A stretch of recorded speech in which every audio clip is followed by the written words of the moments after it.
Welcome to SportsBeat KC, the Kansas City Star's daily sports podcast. It's Thursday, December 29th, and I'm Blair Kirkhoff. If the Chiefs extend their winning streak over the Denver Broncos, they'll do it against a new coach.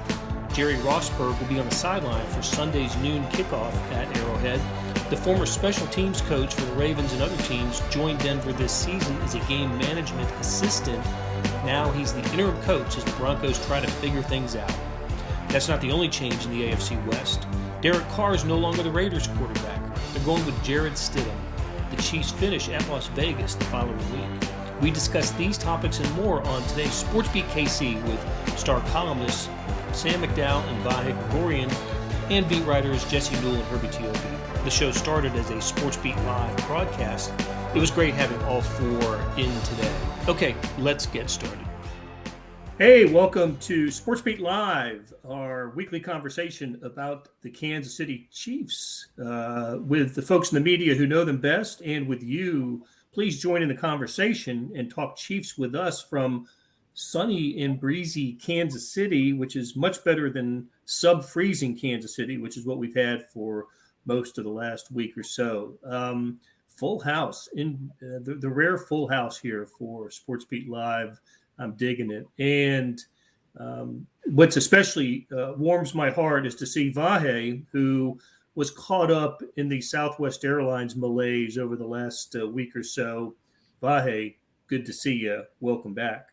Glad to be back. A little bit of a drag, but I think we got the least of it by switching airlines pretty quickly. I feel terrible for so many people stranded for so long.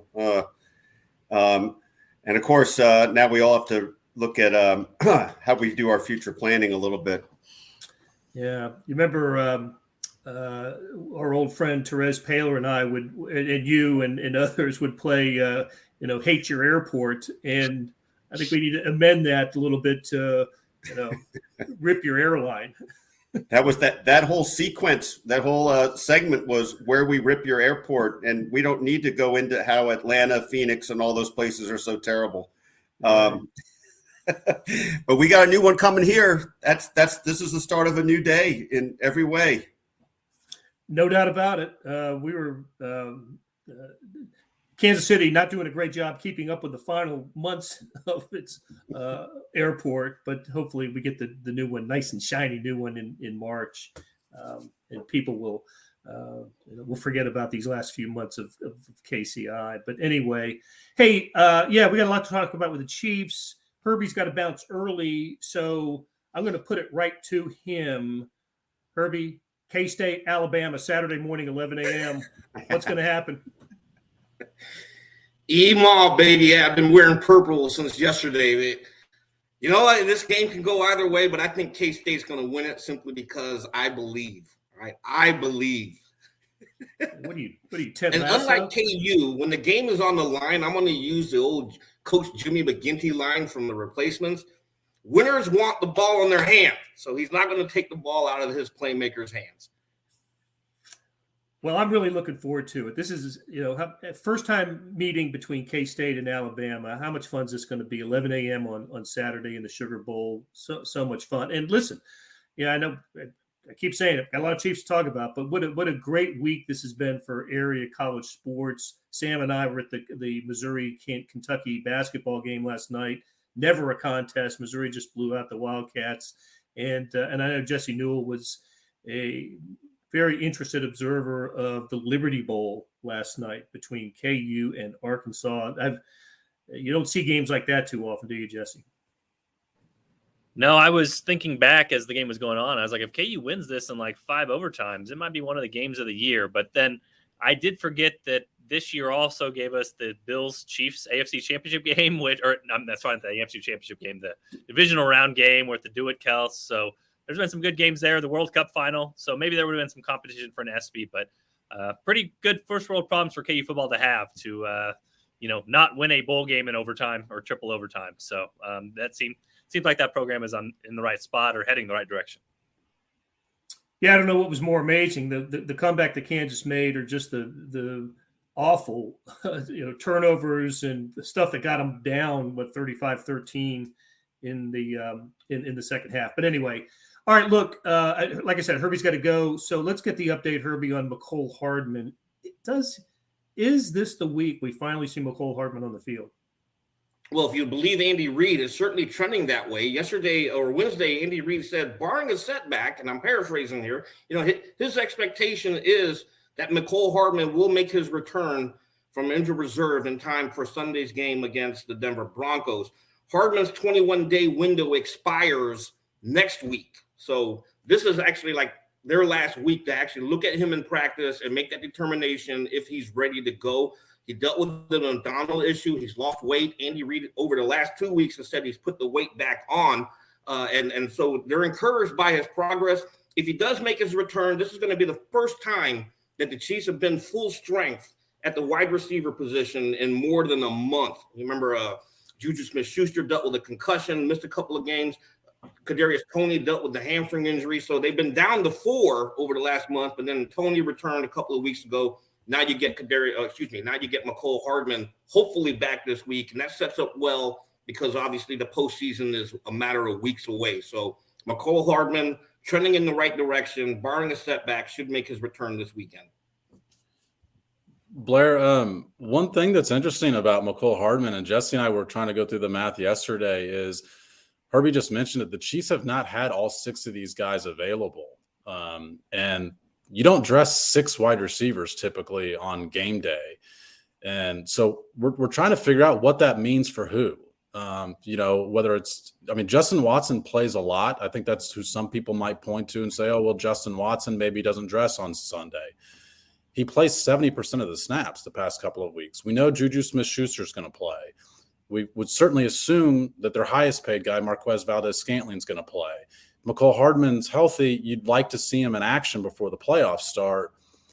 You traded for Kadarius Toney for a reason. Sky Moore's a guy you're trying to develop. So either you have to dress 6 and you never use 6 wide receivers in a game, or somebody's going to be left out. And it's going to be an uncomfortable inactive on Sunday if that's the case.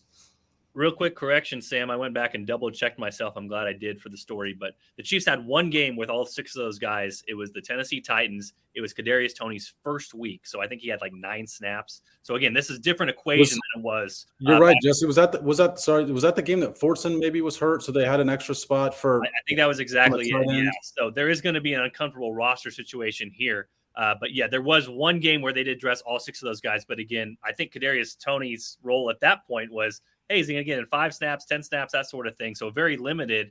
Now it's different for him. He's gaining snaps as the weeks go on. So this is a different situation for the Chiefs. And you also, I never want to do this. You cannot discount special teams. You got to look at these guys and who helps on special teams as well. And, how that factors into this when you look at the big picture too. So this will be a fascinating roster decision making, I think, for the Chiefs coming up this weekend with the receivers and also the rules. We saw Justin Watson struggle last week. Will his snaps go down? Will they trust somebody else on the outside? Sky Moore played pretty well last week, but got his least amount of snaps since week 3. So how does this all shuffle out? Mecole Hardman, by the way, the lowest week he's had in terms of snap percentage has been 40%. So you're taking a guy, again, putting him back in the rotation who gets a big chunk of time. So we'll see how this plays out for the Chiefs. I think Vahe's been saying that Justin Watson should be benched for a while now. Haven't you, Vahe? This is just not true. And I think we all know everybody's All-American will come through in conditions that are better than 25 below or whatever it was that day with those balls going off the hands. Tough day for our guy. He was the only one playing in cold weather last Sunday, I heard. Well, there's only one guy who can be the best receiver in Penn history or the best Penn football player ever. So maybe, Vahe, it's time to turn on Justin a little bit here. I broke down a couple of those, and it looked to me like, the quarterback hit him in the hands instead of in the chest. And that's tough on those cold weather days. Hey, but, one other thing about Hardman, too, and I don't know if this figures into it or not, but, the way they've treated him coming back has been pretty gingerly, obviously. I wonder if part of this formula, at least this week, is going to be he doesn't get more than 10, 12 snaps. And I wonder if that, maybe pushes back the bigger decision a week or so in terms of how they're going to look at that. They did the same thing when Kadarius Toney came back from his hamstring injury. They eased him back in, so it really wouldn't surprise me if they take that same approach that Vahe points out. Get him, because Andy Reid did say Wednesday that the key now is to get him some game action. So, take that translation for what it's worth, 5 snaps, 10 snaps, just to get him back into football shape. Just a real quick note, MVS had his lowest total snap count percentage in a long time. He was in there for 40% of the snaps last week. So we talk about a lot of mouths to feed. Even something like that is a little bit different based on what the Chiefs have had in the past. So, we'll see how Andy Reid. Again, I always talk about Chiefs first world problems. I mean, how can you have a better first world problem than your whole team is healthy at the perfect time of the year? I mean, the Bills are banged up. You go down the line, the Bengals are banged up. I mean, all these teams, the 49ers can't keep a quarterback. The Eagles quarterback's hurt. And here are the Chiefs. Everybody practiced yesterday in full participants. So it's a pretty nice problem to have. Look, that's a great point. And obviously you can't count on that. And the very specific part of the field we're talking about right now is the one that lends itself to imagination, diversification, and all the other elements that we thought they would flourish in this year. And even without that, they've basically been the top offense in the NFL. So I think that bodes pretty well for what that aspect of the game will look like in the weeks to come. Well, I think Jesse saying that almost assures 12 Chiefs get injured over the next 2 weeks, and they go into the playoffs. There are no jinxes, no jinxes, no jinxes. That's right. As Mike tells us, he reminds us, there's Clyde Edwards-Helaire, who is injured and not playing, but it's almost an afterthought, isn't it, with him and the way the Chiefs are running the ball these days? Yeah, I'd be surprised if we saw Clyde Edwards-Helaire, certainly in the regular season, and even, I mean, the question there mentions the playoffs too. I don't know that if Clyde Edwards-Helaire is healthy, that he's necessarily dressing. I mean, we're talking about how the wide receiver room shakes out. You certainly don't dress for running backs on game day.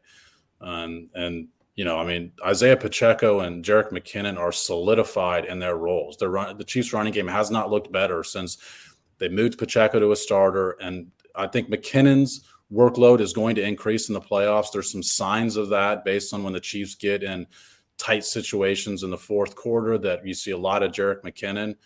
I just don't see room for Clyde Edwards-Helaire. And he's also dealing with a high ankle sprain, which is a tough injury. And I thought Andy Reid, who typically doesn't elaborate on injuries, elaborating on the fact that Clyde Edwards-Helaire is dealing with a difficult injury is a little bit of a signal, if not an excuse, that he's not going to be available potentially again this year. And look, I just to chime in on that point, I mean, this thing is really kind of percolating right now the way you'd want it to. And I don't know why you'd gunk it up with something that's been a little haphazard. I mean, maybe there's room for some snaps and rehabilitative moments to get him going, but I don't think that's prime time. And I like Sam would question whether that makes a lot of sense in the playoffs when, every snap is magnified. The only thing I will say about that, guys, is that Ronald Jones, my boy, is still dressing on game days. And so if you're talking about a role for him, you guys just spoke to it very eloquently, which is the Chiefs have a great 1-2 punch. They like what they get out of their running back room right now. Is Clyde Edwards-Helaire an improvement over Ronald Jones? I mean, the answer is probably yes. So if he does make it back, if he does get through the injury, if all things break right, you probably activate him instead of Ronald. And so there's his role. But I think you all spoke to it. This is probably just not going to – I don't think he's playing again this year. And I think Andy Reid basically said that yesterday without saying it. And I think the question now becomes next year, which even becomes a question as well. Yeah, to me, the question is he played his last game in a Chiefs uniform? That's entirely possible. Totally agree, Blair. I mean, the way this thing is trending, it would not surprise me if we've seen the last of Edwards-Helaire. But again, I mean, that's conjecture, but it's also probably educated conjecture based on the trend we've seen the back half of this season. Also, not to mention, I mean, Brett Veach talked about the old, hey, there's a 7th round undrafted guy's going to get 1,000 yards this year. I mean, their draft a late running back little experiment this past year went pretty well. So if you need to draft another one next year with all these draft picks, I'm sure they could take another stab if they really like a guy out there. Okay, often when the Chiefs are not playing the Bills or the Bengals, we don't usually talk about matchups. We kind of frame it in terms of, are the Chiefs healthy? If they take care of business, they should win. That's certainly, even though the games don't always turn out that way. See, at Denver, Houston, over the last few weeks, we just tend to frame them that way. But this one's a little different in that the next opponent will be the head coaching debut. Checks notes. Jerry I think it's Rosburg. Pronounced. Does anybody know differently? I don't know for sure, but I think it's Jerry Rosburg. Hearing no objection, we'll continue with that. All I know is that it's giving me and Sam great hope that one day we will become NFL head coaches, because all you need to do is get your foot in the door, be the analytics guy for a head coach, be on the headset, and all of a sudden when they fire that coach, you are the guy. So me and Sam got a shot. Is that Dave Tobe's future to put away the special teams duties and become an analytics guy? Yeah, and hope that Andy Reid gets fired. Yeah, that's just the last piece of that equation. It's only 2 steps. I mean, he's only 2 steps away. Yeah. So Jerry Rosburg, special teams coach really for the last 20 years. He spent a lot of that time in Baltimore. He was with Cleveland for a while as well. Thanks, Andrew. He's heard Rosburg on ESPN. I just don't know. I apologize. I should have done a pronunciation check before we started, but I didn't. But so anyway, a new coach, coaching debut, and I think it was Andrew who mentioned earlier, or it was Rob, that sometimes teams just respond in that first game. Roy Williams used to say that all the time when there's a coaching change or an injury. Just everybody rallies. The underdog rallies. There's just a different mentality, a different feeling. I know the offensive line for the Denver Broncos is happy that there's Nathaniel Hackett's no longer the coach. At least I read that this week, and I don't know. The Chiefs fiddled around in Denver a couple weeks ago, didn't they? And when Nathaniel Hackett was still had a job with Denver, is there any danger in this game for the Chiefs? I think, let's put it this way. As Patrick Mahomes said at the end of that Denver game, I asked him if it's just human nature to sag a little bit when you get up big, and he said shouldn't be, but he didn't say it isn't. And I think what's really interesting here is there's these sort of canceling out psychological aspects here, right? They should absolutely be chastened by that Denver game. Last time they played them, they got to come out to play and put them away. Then, well, now they got an interim coach. They can't be that. They weren't, we were 27-0 ahead of them anyway, and that was the real result of that game till we just sagged. So I think it's kind of a funny psychological stew going into this game. I mean, I think the Chiefs are obviously the better team by leaps and bounds. On the other hand, we've seen that this Chiefs team is a little sporadic in putting away games and playing 60 minutes. So I suppose that's sort of what you would think would be the coaching challenge to this team this week. Get here, locked in, play hard, run through the tape. That's it. So I think there's a chance that something funky happens, but I think it's very unlikely. We'll talk to the coordinators today. I think the one thing is it's unsettling for coaches, right? You get in a routine, you get in a pattern, you watch the previous week's film, you watch a couple weeks ago, and you say, okay, this is what this coach does. This is what their philosophy is. We know what's coming. You get a new guy in there, you just don't know. You know what I mean? Like you can look at that tape, but you can't rely on it. And you're right, Vahe. I mean, I remember Jeff Saturday's first game. I was like, how is this going to work? This guy's never coached above the high school level, and Colts come out and win that game. However, I mean, you look at what this is. I mean, what the Chiefs are 12.5-point favorites, 13-point favorites. I think the line moved further towards the Chiefs when this announcement happened. So overarching, it's a good thing for the Chiefs to have kind of this weird mix of what's happening with Denver in this particular game. So I still like the Chiefs. We were talking about this earlier on the radio, but the Chiefs gained 6.4 yards per play and gave up 4.6 in the last game against Denver. And as Sam can tell you, I would tell you that you do that in a normal game, you're going to win the football game. Patrick Mahomes had those interceptions, which is what kept the game close. But this is a game where you would expect the Chiefs are going to gain about 6.5 yards per play, and the Broncos are going to gain about 3 to 4 yards per play. And you like your chances in those sorts of matchups. So could there be fumbles? Could there be interceptions? There could be, but you certainly like what the Chiefs have going into this game and potentially what they can do to the Broncos if they just don't have these costly mistakes or give up plays in crucial situations. They should have a pretty easy time of it, which is a great point, a great thing to have at this point in the season.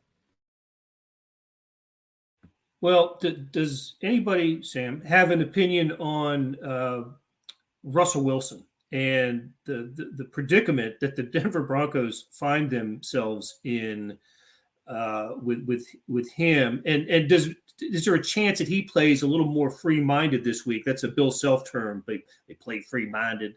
But how about Russell Wilson? Does he get a little burst of inspiration this week with the coaching change? He actually shouldered the blame for Nathaniel Hackett's fate in a story that I read this morning. But the Russell Wilson thing, that has the potential to keep the Broncos down for a few more years.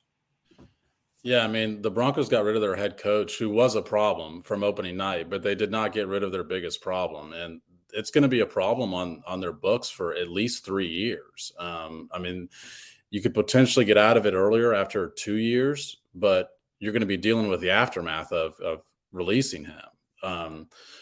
Look, I mean, Russell Wilson doesn't move as well as he used to. He's a smaller quarterback that needs to move a little bit in order to have his success. He takes a lot of sacks, and he's behind a bad offensive line.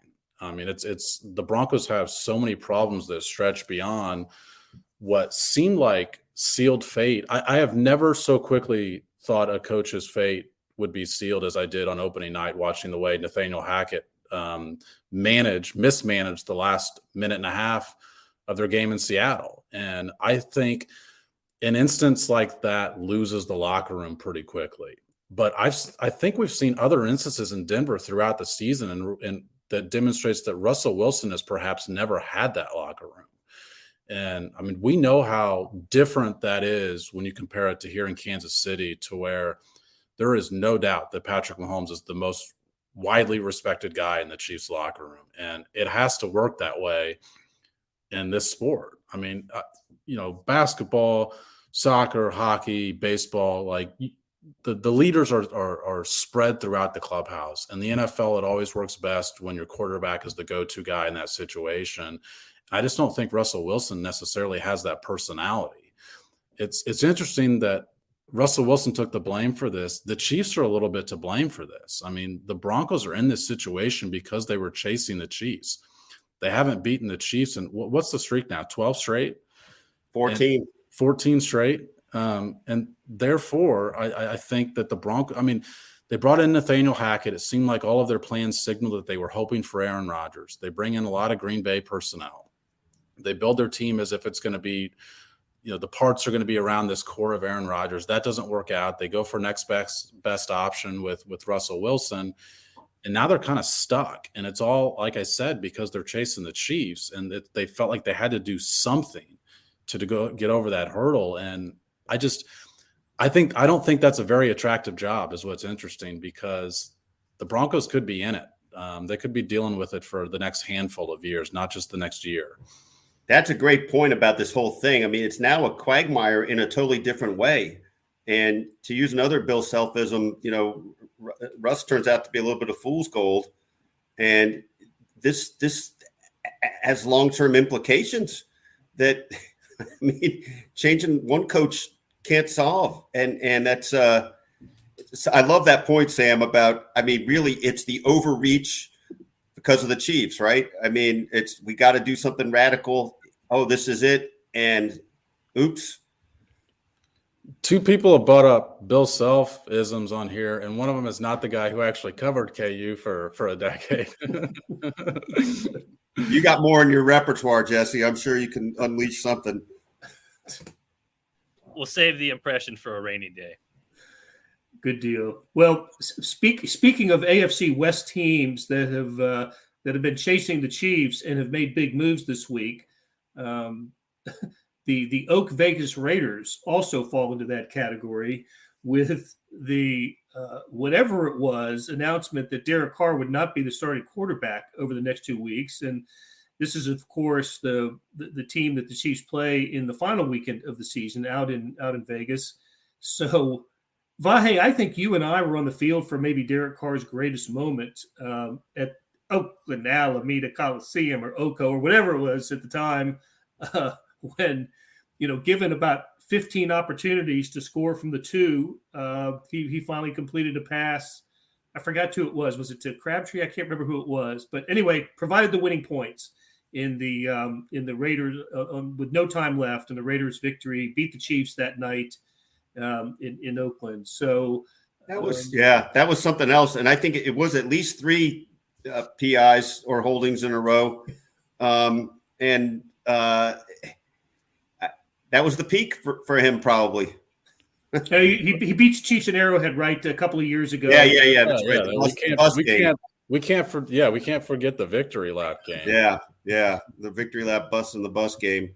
But yeah, and still looking for that bus driver. If you're out there, if you're watching, please call in. So, but it's funny. Is my math right? I mean, they still have an outside shot at a playoff spot here, right? And they're saying that's it. We can't do it with this guy, right? That's fundamentally what they're saying. Well, he does have a clause in his contract that his contract for next year becomes guaranteed if he gets injured. So it seems like they're guarding against that possibility, and it's a lot of a signal for their future without Derek Carr. But it's incredibly bizarre. He's not even going to be there, not even on their roster. And again, another situation I think is a little bit doomed from the start with their head coaching hire. I mean, we saw Josh McDaniel kind of run Jay Cutler out of town in Denver. We saw him take a Colts job and then go back to New England instead after accepting a job. I don't know why they thought that situation was going to work out any better than it has. Well, Andrew's making the point for me. Sam, you talked about this with the locker room. That's tough. Like, if you have a chance and you're a human and you're out there competing, putting your body on the line, it's 0.6% chance according to 538. But until that's 0.0, you quitting on your team is something that's going to be pretty tough. So, I mean, when you're talking about, hey, now you got a guy like Devontae Adams who comes to play with his buddy, and now, okay, you're benching him for the last 2 games. I mean, I just made this point on A10 Radio. It's almost funny at this point. Like, Denver fires its coach, hires the interim analytics guy, quarterback disaster, salary cap hell. Las Vegas benching their quarterback to make sure that they don't have to keep him next year. Not sure about their coach, basically giving up on the season. Chiefs last week, topic du jour of the week. Can the holder get the laces forward for the kicks? I mean, can you talk about like a great time to be potentially a Chiefs fan in this world where you're looking at your conference rivals and they can't literally do anything right and have handicapped themselves for the future? And the main topic around these parts is like that holder's got to make sure those laces are the right way. It's probably a pretty good time to be in Kansas City. So the Jared Stidham era begins in Oak Vegas. So. That'll do it for today. Thanks to George Howard for putting together the live stream and producing the podcast. Also, thanks to our SportsBeat KC production staff of Monty Davis, Randy Mason, Jeff Rosen, and Scott Chasen. Tip of the cap to Herbie Teope, Jesse Newell, Vahe Gregorian, and Sam McDowell for sharing their insights.